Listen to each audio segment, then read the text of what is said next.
U.S. President George Bush got an unexpected surprise during his unannounced visit to Baghdad.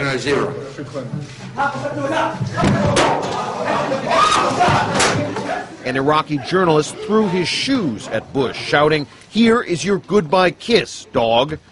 The shoes missed, and the man was wrestled to the floor and hustled away.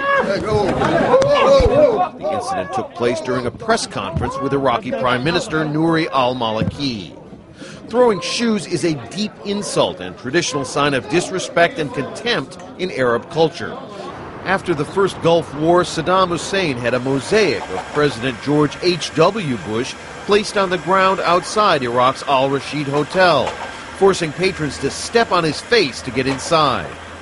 In 2003, Iraqis celebrating the fall of Saddam Hussein smacked his toppled statue with shoes and sandals. Bush shrugged off Sunday's incident. I didn't feel the least bit threatened by it. These journalists here were very apologetic. They said this doesn't represent the Iraqi people, but that's what happens in free societies. A few moments later, al-Maliki and Bush signed the recently approved Status of Forces Agreement, paving the way for U.S. combat forces to leave Iraq by the end of 2001. You have stood by Iraq and the Iraqi people for a long time, starting with getting rid of the dictatorship to helping the Iraqis fight terrorism. But with the conclusion of these agreements and the courage of the Iraqi people and the Iraqi troops and American troops and civilian personnel, it is decisively on its way to being won.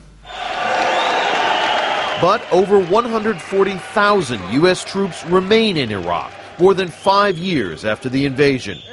4,200 U.S. troops and tens, perhaps hundreds of thousands of Iraqis have been killed. And a new report by the American overseer of the post-war reconstruction measures labels the rebuilding effort a costly and incompetent failure.